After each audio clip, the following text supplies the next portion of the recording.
So, just when you thought DC fandom reigns supreme, DC this, DC that, DC fans, DC fanboys, DC fangirls, we're all talking trash towards the other company. Oh my goodness, did you see the roster of characters and movies that we're making? We are gonna be unstoppable. They were talking trash. Saying, hey Marvel, where you at? What? Where my Marvel fans at?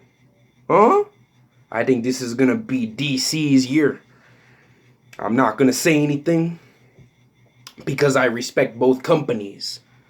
But if your boy's being honest, Marvel's number one for me. I'm not gonna say hold my beer like the meme. You know what I'm gonna say? Hold my comics. Hold all of them if you want to.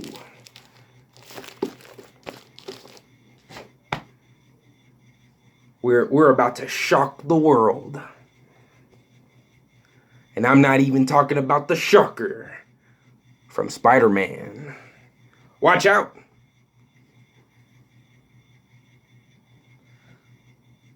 We're going to make as many phases as we can.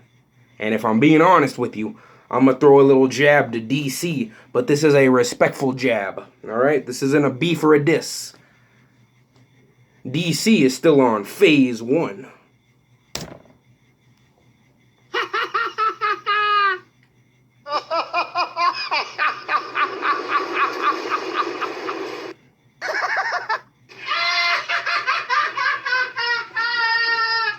Sorry, I had to do that. I'm sorry. I had to do that. That was brought to you by the Joker. What is going on, YouTube? This is your boy, Big Mike. You already know who it is, what I do. This is what I do. What is going on, guys? If you're new to the channel, this is your boy, Big Mike. I'm still Big Mike. And I know it's been an hour. It's been 2 hours. It's been 3 hours. Man, some of you guys are thinking, man, it's been a decade since I posted. Sorry, guys. Just been busy. With life and, just being Big Mike and just doing whatever a Big Mike can do. So yeah, guys, I am so sorry that I haven't been posting, guys. But hey, I'm here now. I'm not going anywhere. And, oh my goodness, I got some exciting news to tell you. Oh my goodness, just a lot's been happening. With the news that I'm about to share with you guys right now. And before I get into that, let me show you something funny. Don't worry, it's not going to include the Joker laugh. But I want to show you guys something before I dive into some breaking, huge Marvel-related news. If you're watching this and you're a Marvel fan, that's awesome. If you're watching this and you're a DC fan, just know that that was not a diss, or I'm not one of those guys who would, start a beef, or what is it that this generation says? Oh yeah, that's right, they want smoke. So I don't want smoke. You guys can handle with the smoke. But if you guys smoke, actually and literally, try not to. It's bad for you, lungs, and also, teeth goes missing. So, so yeah, guys, if you're a DC fan, just know that, I'm just throwing a little clean jab, so nothing too hectic, nothing too crazy. If you're not a fan of Marvel or DC, but you're just a fan of superheroes, you'll probably like this type of news. If you're not a fan of both Marvel or DC, but you like other stuff, or you like superheroes, or you like supervillains, or whoever, or you just like comic books, or comic book adaptation films, you probably might like this news.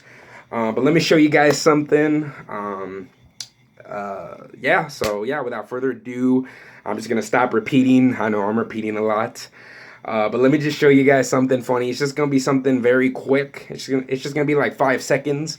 But this was me when I heard the news that I'm about to break down for you guys. So let me just find that video really quick. So yeah, but other than that, how you guys doing? Hopefully you guys are doing good. I know I missed you guys, and sorry, just been busy with life, with work. That's the grind.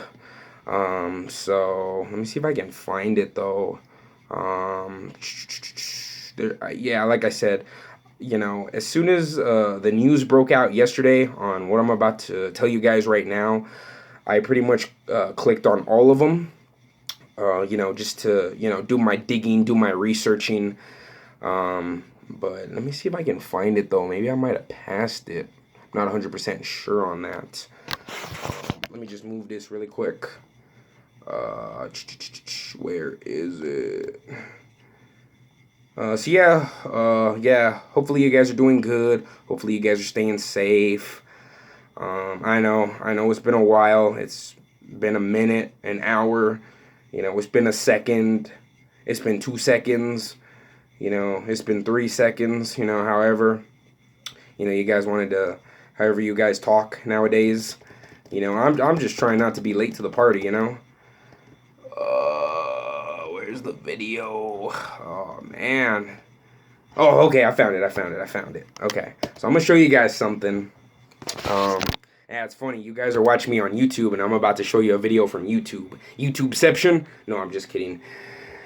That would have been a great edit to add in the Christopher Nolan dun. If you're watching this, or Noah, if you know anything about editing skills, whenever I make a joke or a reference, let me know how I can do that, so that way I could put like the dun or like the meme or the reference. So, all right, here you go, guys.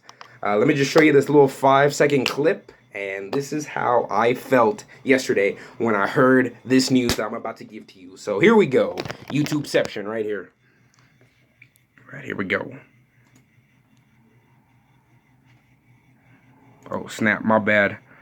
It was on mute. I know some of you guys are going to be thinking, Mike, what the heck do you watch? You'll see. Kang the Conqueror confirmed for the MCU. Oh my god! Oh my god! Holy shit! Don't worry, guys. He doesn't actually say it. But I just wanted to pause it right there. Alrighty, guys. So, as you could tell, he's talking about Kang the Conqueror. Let me guys show you who Kang the Conqueror is. You might have to zoom in on this, but he is this guy right here. Kang the Conqueror. Says it right here. He's back. Kang the Conqueror. Fantastic Four number issue. So, yeah, guys. Yeah. Okay, so you're probably wondering, who is Kang the Conqueror? And why, Big Mike? Why are you so excited, about Kang the Conqueror? What does this have to do with Marvel? Okay, so before I tell you more about Kang the Conqueror, let me just get into the breaking news that I saw yesterday online. Just on YouTube and just everywhere. So, I'm gonna describe the DC trash talk and whatnot. Okay, so for those of you guys who don't know, Marvel's been a little hush hush right now. During COVID, DC had their own panel. So we'll let the other company, rise, in competition. While the other company is still, is still winning the competition. And I know what some of you guys are thinking, Mike. The MCU going forward, Marvel Studios going forward, it's not going to be the same, as with all 3 phases, the Infinity Saga, all 23 movies. Yeah, all 23. Oh, wait, yeah, wait, no, 22. No, 23. Excuse me. Yeah, all 23 movies, Mike, I think I'm done with the MCU. You know what? I'm not going to watch any more MCU, And I get it, I've had friends who are all like, you know what, I'm not even going to go watch Phase 4. I'm not even going to watch Black Widow. I'm not even going to watch any of the other movies, Maybe I'll watch a couple Disney Plus shows, I've had friends that told me about that. But I am going to shout out this one friend, Tony B-Man. What's going on? So, as you know, last year, No, actually, no. This year, sorry, this year. You know, during quarantine lockdown season, he's a big Star Wars fan. He's a big Star Wars nerd, just like how I'm a big Marvel nerd. I do respect Star Wars, you know, but it's not my cup of tea to drink. You know, I'm more of a Marvel superhero DC guy. You know, even if it's not a Marvel or a DC film, and if it's just a regular superhero movie, you know, with an actor, you know, whether if it's like Vin Diesel or Will Smith or Denzel, or if it's like a parody of superheroes, you know, your boy's gonna be down to see it. Um, you know, he was telling me, he was like, Mike, I think I'm done with the MCU completely. I was like, hey, that's okay, you know. After Endgame, you know, I saw a lot of people on YouTube, you know, they were doing their reactions, their reviews about Endgame, and pretty much a good chunk of them said that, you know, they're done with Marvel. For me, you know, since I grew up with Marvel as a little kid, you know, and I've seen all the Marvel movies, you know, the MCU and the non-MCU. So like, you know, the Spider-Man with Tobey Maguire, you know, the Fox X-Men films, even the Fox's Fantastic Four, and all the other movies like Punisher, Ghost Rider, Elektra, you know, anything under the Marvel brand, you know, Marvel TV shows, anything that has Marvel attached to it, you know, your boy's down, you know, even if it's canon or non-canon, you know, if it connects to the MCU or not, your boy's still gonna watch it, you know. Even Marvel Knights, which is another company under Marvel, where it shows the darker superheroes, you know, like Punisher, Moon Knight, Ghost Rider, and, you know, so on and so forth. But since your boy grew up as a Marvel fan, you know, read the comics, watched the movies, you know, does a lot of theories, breakdowns, you know, and sometimes I do a lot of theories and a lot of breakdowns, you know, with my Marvel friends and with other friends who aren't, you know, fans of Marvel. Or, you know what, I'll even do breakdown theories with some of my DC friends, you know, or even friends who aren't, you know, Marvel or DC. I think I might have repeated that, but it's all good. Your boy is not giving up, you know, on the MCU going forward. I even told Tony and, you know, Aaron, AB, Arturo, Jake, Aaliyah, Denise, just everybody, you know, everybody in general. That, you know what, I'm not giving up on Marvel, you know, so don't worry, you know, I'm not gonna jump ships, I'm not gonna be a bandwagon, you know, I mean, I'm still gonna, you know, support DC, you know, even though their films are too graphic and too dark, but you know what, I'm still gonna go out and, you know, get a ticket and support them, you know, I'm still gonna support Marvel, you know, even if Marvel puts out one terrible movie, or it doesn't make $1 million or $1 billion, or, you know, it performs low in the box office, you know, I'm still gonna support it, and I'm still gonna read comics. I almost said comments. I'm still gonna read the comics. You know, I'm still gonna do my theories. I'm still gonna do my breakdowns. I'm still gonna be a nerd. You know, I'm gonna talk about Marvel until the day I die. You know, it's just who I am, and I never want to change that. So I just wanted to say that, get that out of my chest. So yeah, that's what I'm gonna do. So Tony, everybody, you know, who subscribed to this channel, you know, if you're watching this video, just know that your boy Big Mike is still going to support Marvel Studios going forward, you know, even though things are going to be much, much different. You know what, let's give the other heroes a chance to come into the, you know, big screen and hopefully influence and make a big impact like how the previous heroes did, you know, with Captain America, Thor, you know, Wasp, Ant-Man, and so on and so forth, you know. So yeah, we got Kang the Conqueror, guys. Okay, Kang the Conqueror. So Kang the Conqueror, this guy right here, he is confirmed to be in Ant-Man 3, and he is a villain in all of Marvel Universe, for the Fantastic Four, the Avengers, the X-Men, just everybody, you know. You know, Kang the Conqueror is going to be in Ant-Man 3, like I said. So for those of you guys who don't know this, fun fact, every time Marvel Studios puts out a movie, whatever superhero, you know, they announce for the title, it's going to get the trilogy treatment. Just like how Captain America, Iron Man, and Thor all got the trilogy treatment. The only one who did not get the trilogy treatment was Hulk. But the reason why Hulk, from the Incredible Hulk, didn't get the trilogy treatment was because that's owned by Universal. And, you know, I'm going to do another video on, you know, which hero was in which company. But now that Marvel finally got the Fantastic Four and the X-Men from 20th Century Fox, the Fantastic Four and the X-Men are back with the Marvel family. So I'm going to do a separate video on that. So yeah, it was owned by Universal. Universal has the rights to the Hulk movie. And I'm just going to do a separate video on that. But not only does Marvel get a hold of the Fantastic Four or the X-Men, but pretty much like the whole roster.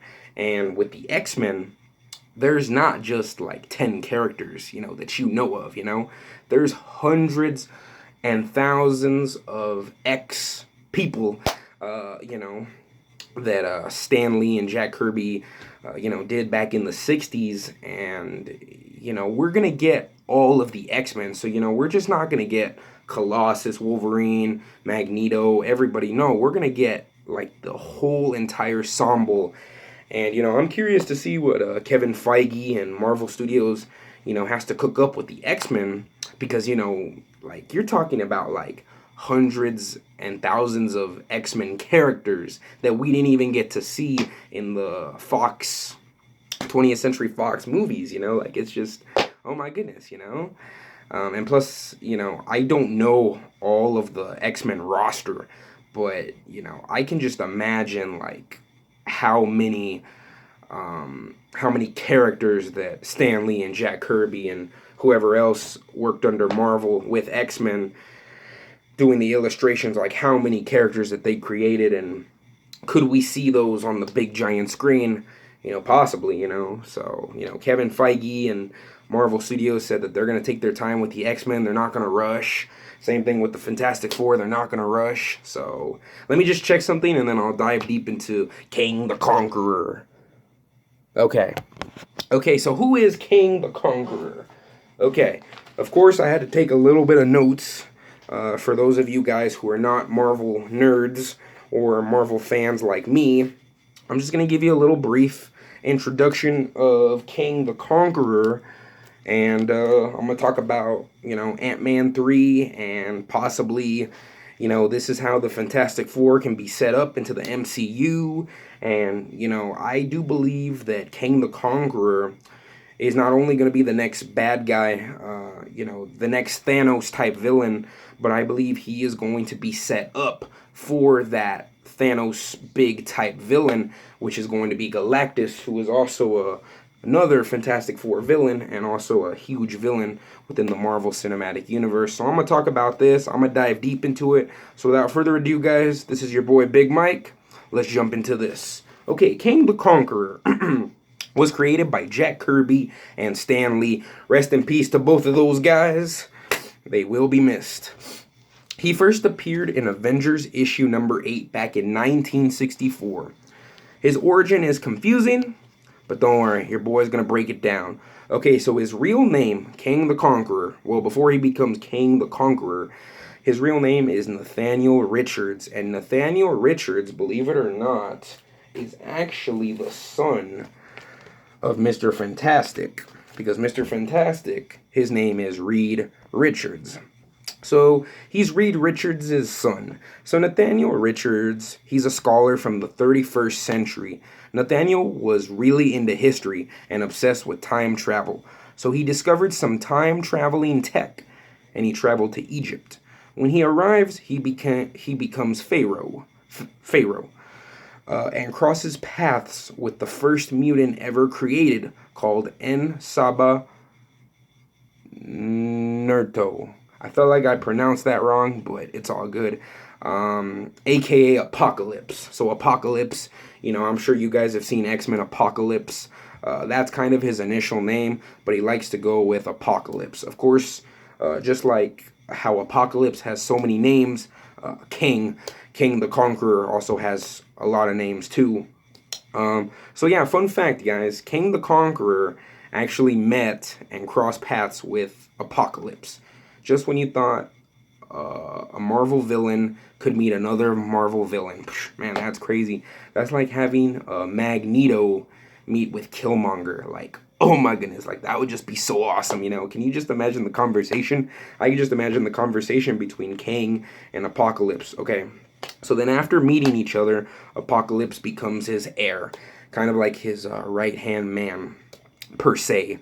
Okay, and then suddenly the Fantastic Four show up and stop Kang in his plans. Okay, then after being defeated, Richards, Kang, travels back to the 31st century. He tried going back to the present day. So from Egypt, he tried going back to where he currently lived in the 31st century, since he was so obsessed with time travel. He time traveled to Egypt first, and then, after being defeated by the Fantastic Four, he goes back to the present day, his present home, back in the 31st century, just to clear that up with you guys. Okay, then after being defeated, he goes back to the present day. And while he decides to go back to the present day, he overshoots the time-traveling device for over 1,000 years.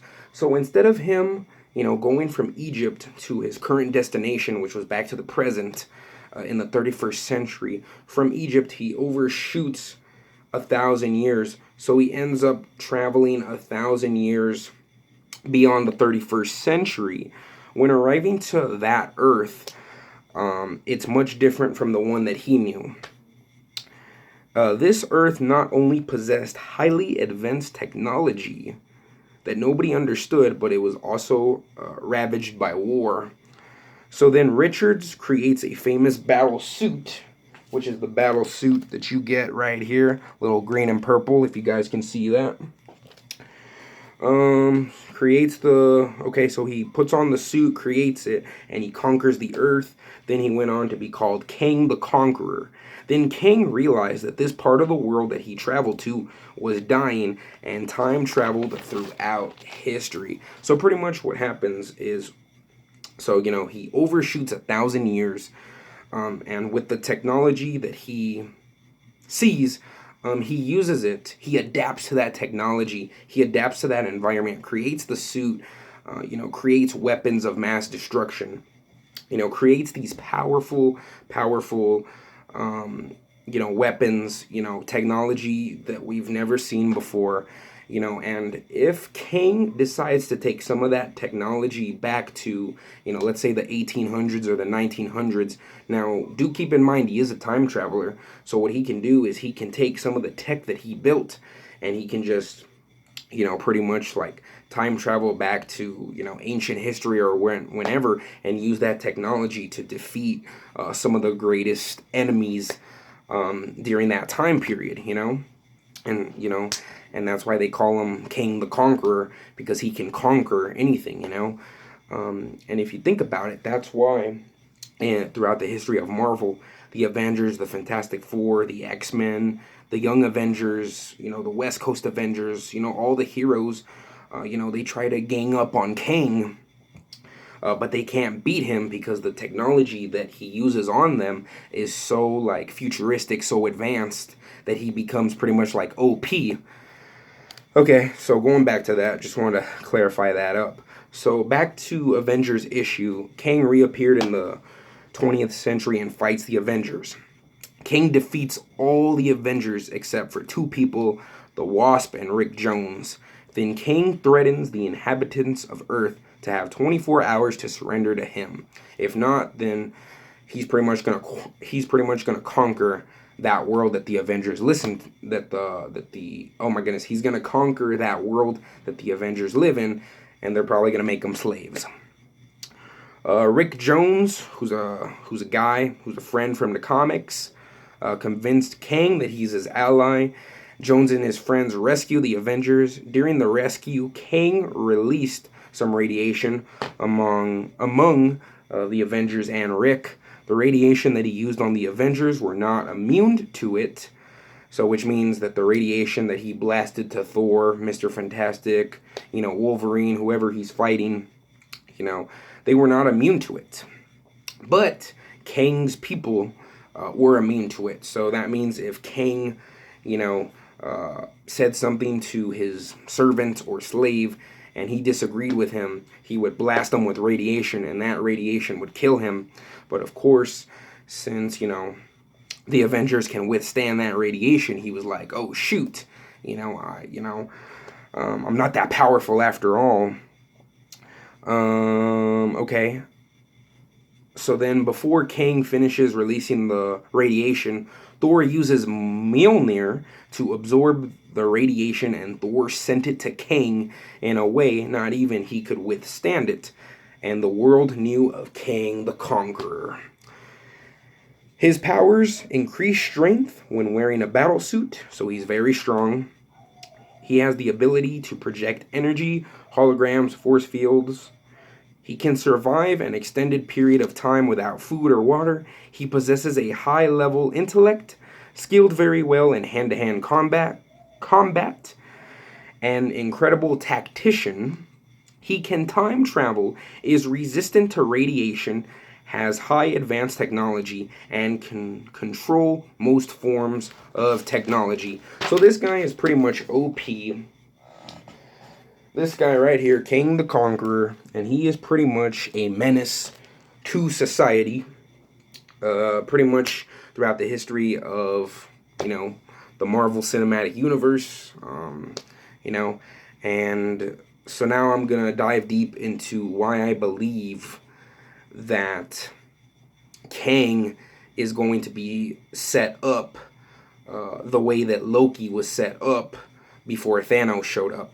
Now, I know what some of you guys are thinking.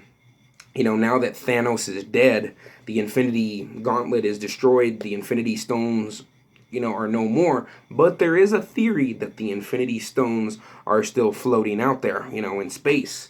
We never know, Kevin Feige, Marvel Studios never confirmed if the Infinity Stones, are completely destroyed, I still see theories and I still hear theories from my friends, if they are still, out there, if they're still existing, I remember I was talking to my cousin Travis. What's up, Travis? I wanted to shout you out. We were talking about Infinity War, and that he told me that there is still a theory that when Doctor Strange gave Thanos the Time Stone, he didn't actually give him the real Time Stone. He gave him a duplicate or a replica of the first Time Stone. So which means that Doctor Strange, I almost said Doctor Stone for a second. I was like, Doctor Stone, that Doctor Strange probably hid the original first Time Stone somewhere in the space-time continuum, and decided to replicate or duplicate another. I just wanted to do that because Doctor Strange does that in the Infinity War trailer. So yeah. So Doctor Strange creates a replica of the first one and gives the replica duplicate to Thanos. So the original Time Stone is probably still out there. Maybe it is, we do know that Doctor Strange does have a second movie coming out. Like I said, they're all going to get the trilogy treatment. So maybe if we see a little teaser or a little hint or a little reference in Doctor Strange in the Multiverse of Madness of the Time Stone, maybe it's still out there. But let's just assume that the Infinity Saga, well, it's already over, but the Infinity Stones, the Gauntlet, Thanos is all dead. It's all gone. Who is going to be the next big baddie? I've been hearing a lot of rumors and speculation saying that it could be Galactus, the Fantastic Four villain, X-Men villain, Avengers villain, West Coast Avengers, the Young Avengers, you name it. He's pretty much a big villain. He is the devourer of worlds. He can eat planets. And personally, I think Galactus, hands down, is stronger than Thanos, or Thanos, however you want to call him. Okay, so just like how before the Avengers defeated Thanos as the third final act, because he was teased since the very first Avengers movie towards the end, and then of course, we got to see more of Thanos in Guardians of the Galaxy, a little bit of Age of Ultron, just a little backstory of Thanos, leading up to the big brawl against Thanos, where we had all the Avengers face him, So you know how Loki was kind of like the setup for Thanos, since Loki did work for Thanos. There is a theory speculating that Kang the Conqueror is probably going to be like the next Loki, kind of. And then Galactus is going to be like the next Thanos, you know, where we're going to get Kang the Conqueror, you know, now that the original Avengers are gone. You know, the Avengers have to regroup. You know, they have to get more members, since a threat is coming, a bigger threat is coming. And so they have to be able to regroup, you know, rebuild the team again, and be so OP that they can defeat any future threats that may lurk. And so, okay, my bad. I kind of blanked out for a second. Okay, now going into Avengers Endgame, since Avengers Endgame did rely heavily on time travel, and we did get that 5-year gap, you know, during the whole time travel heist. There was a lot that did happen in those 5 years. So who knows, you know, maybe within those 5 years, Kang the Conqueror was born, Galactus was born, you know, the Fantastic Four was born, the X-Men were born, you know, maybe that's why we didn't hear, or that's why Tony Stark or Captain America or Doctor Strange never knew about these new coming heroes. And not just only the Fantastic Four or the X-Men or Kang the Conqueror, but also the other heroes that Marvel's going to dive deep into. Like we're getting the Eternals, Shang-Chi, you know, Blade. You know, who knows, like during that 5-year gap, those heroes were probably like discovering who they were, you know, what was happening at that time. You know, maybe the snap gave them powers, gave them abilities. So you guys know where I'm going with this. So I do believe that Kang the Conqueror is going to be a setup for Galactus, you know. He's going to play like that Loki type role, you know. And since Kang the Conqueror is a time traveler, you know, maybe Kang can know more about the future threat that is going to come, since he is a time traveler. And, you know, maybe he can time travel to Galactus being born, to, you know, oh my goodness, you know, Galactus is coming, you know. So it leads me to Ant-Man 3. So for those of you guys who don't know this trilogy treatment, Ant-Man 1 and Ant-Man 2, say what you want about those films, I've enjoyed them. I actually prefer the first one over the second one, but to be honest, I kind of like both of them. But I kind of like the first one just a little bit better. You know, Ant-Man, you know, he's so goofy, you know, and he's kind of like, you know, that comedy relief guy. I actually enjoyed him during Endgame and also during his solo outings. But having Kang the Conqueror, an Avengers level threat, in Ant-Man 3, oh my goodness, like that's going to be